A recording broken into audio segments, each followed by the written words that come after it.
updated as we get more from Peter LaBarbera, detained by Canadian authorities. They don't want to let him in the country because he believes the same things that you and I do, believe the same things that God does about human sexuality and about marriage. So we'll keep you updated if we get more information from Peter as the program develops. Quick note on the environmental flow. You know, they get so much smog in China. Catch this. Beijing artist Liang Kegong returned from a business trip in southern France with well-rested lungs and with a small item of protest against the city's choking pollution, a glass jar filled with clean air from the mountains of France. So he brought back a jar. This jar had nothing in it but smog-free air from a mountain in France. He sold it for $860. My next guest, Julie Butler. She's in our studio here at Focal Point. Julie and her husband Wayne are from Fort Hood. Wayne's been a civilian contractor at Fort Hood for about 15 years, I think, right, Julie? 10 years. About 10 years, and you've been in the community for 15. 15. Mm-hmm. So anyway, Julie, you were saying, hey, you got a way to finance your trip down here. You're down here helping us with Share-a-thon. And so inspired by this story about the French mountain air, you were thinking about... I'm going to start selling jars of air from the Texas Hill Country. All it's right. beautiful there. Pay for your trip to and from Tupelo. Anyway, Julie's been with us for 3 days helping us with our Share-a-thon, which went very well. I want to thank you for your generosity. We're going to be on the air for at least another 6 months because you responded so generously to our request. We thank you so much for that. We thank Julie and other volunteers like her for taking their time to answer the phones and process the request.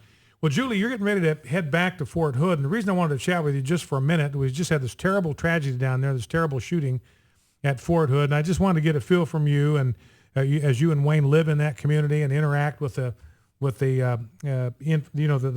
military personnel on the base. And it was interesting talking to you yesterday.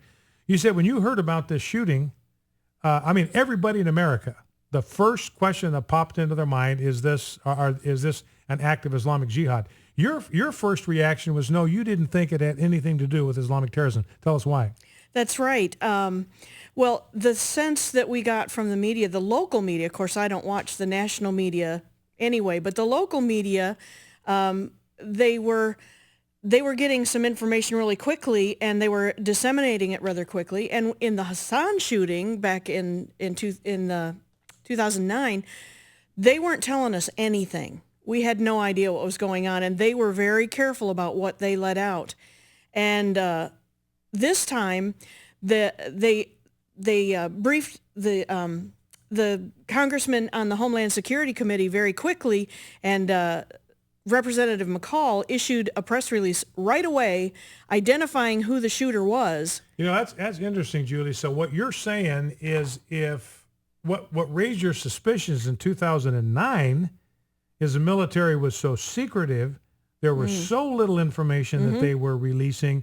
The implication was there's something they don't want the American people to know. They're reluctant to tell us. Where here, they rush out, give you the identity, then you probably know that they're not trying to conceal some connection to jihad. Correct. I got the feeling that they were giving each other high fives, that the guy had a Hispanic name and not a Muslim name. Yeah. And they were quick to report that it was Ivan Lopez and that he was, he had no association with anything other than he was an active duty soldier. In fact, I think one of your suspicions right away was a possibility of it having to do with some controversy over a request for leave, maybe some kind of personality dispute or whatever. And it turned out that your first suspicions were correct. That's right. My initial suspicions, I said to my husband, I said, it's either over a woman or it's over a commander that's not treating him the way he thinks he ought to be treated. And sure enough, it was a situation where the person felt that he wasn't being treated fairly by his command. Now, one other thing I want to ask you about before I let you go, President Obama came down for the memorial service, the funeral service, turned down a request, by the way, from some of the Fort Hood victims in 2009. One individual had 7 wounds from the Hassan shooting in 2009, just asked for 10 minutes of President Obama's time to talk about the long-term impact. Pentagon, the Department of Defense, still has not called that thing what it is. They're still calling it a workplace violence instead of an act of terrorism, which denies some of the victims of Purple Hearts and other sort of Correct. Compensations for wounds suffered in combat. And President Obama turned him down. Didn't even have 10 minutes of his time to offer to a victim of 2009 and jetted off to a very high-powered, very expensive, glitzy fundraiser right after this funeral service. Now, I think it was $16,000 a person, $64,000 a couple. I mean, it was a glitzy, high-end fundraiser. And I personally found that, I was offended by that personally. It just, to me, it was just a lack of class. If you're there to grieve, you're there to mourn, then that's what the day ought to be about. And, you know, to attend the service and then fly off to raise money, I mean, it just did not, it really bothered me. It just did not sit well with me. It struck me as beneath the office of the presidency and all that. But you indicated if you look at some of the younger men and women in uniform at Fort Hood and some of the veterans, their reaction to that, him flying off to a fundraiser, a little bit different. Well, yes, because some of the younger soldiers, they come from a more liberal background. You know, as you've seen, society is, you know, crashing into a moral pit. And those younger soldiers are more immersed in the selfish me culture, and they think Barack Obama is a rock star, whereas some of the older soldiers, you know, they see what they saw when they went through basic training and had, you know, the snot kicked out of them and taught how to be a real soldier. They just see that falling apart. They see that infrastructure, that foundation of the military just absolutely falling apart. But then again, they also realize this is the same president who flew off to a fundraiser in Las Vegas after 20 school children were massacred in Sandy Hook. Yeah, so we're not surprised. Yeah. One last question, Julie, and this touches on what you just brought up, the kind of the sense you get, that you and Wayne get from talking to veterans that have been in the military for a long time. You guys have been in that community for 15 years. What are you hearing from them about the direction of our military under this commander-in-chief? How concerned are they about what this commander-in-chief is doing to our military? Well, I have to qualify it and say that, you know, most of our friends are strong Christian believers, and so we have to the listener has to understand that we filter everything through our Christian worldview.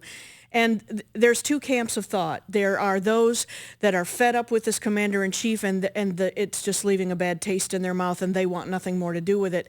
And then there's the other side that sees it as a mission field. And if they have to go down fighting, they'll go down fighting. But they're not going to give up. They're not going to deny their faith in Christ and deny who they are just because the command doesn't make it comfortable. God says we'll suffer. And it sounds like, I mean, the consensus there would be however they're responding, nobody is saying, look, this guy is making America stronger. This guy is making the American military stronger. This guy is the kind of commander-in-chief that everybody in uniform would want to follow. I'm not hearing that coming from these people. This has the fingerprints of the father of lies all over it. All right, my guest has been Julie Butler. She and her husband Wayne lived in the Fort Hood community for 15 years. Husband Wayne, a civilian contractor on board the base. So, Julie, I appreciate you very much taking time to drop in and talk with us, and you drive safely on the way back to Fort Hood. I know you were here on your 17th anniversary, so that's a sacrifice for both you and Wayne. So tell Wayne how much we appreciate him loaning you to us for these 3 days. And, well, he insisted that I come. All right, great. Well, you guys celebrate your anniversary when you get back, and congratulations. Thank you, Brian. All right. Julie Butler with us sharing her thoughts as a member of the Fort Hood community. Number to call, it's free for all Friday, so we'll chat about anything you want to chat about, 888-589-8840, 888-589-8840. Now let's grab a soundbite as we head into the break. Why don't we grab, Jeff, let's grab audio soundbite 7. I'll talk about a little more about Kathleen Sebelius when we come back. But Kathleen Sebelius, as you know, resigned. I mean, she resigned. She chose to resign like a pirate walking the plank chose to jump. Let's be absolutely clear about this. She was pushed. She didn't jump. She didn't fall. She was pushed.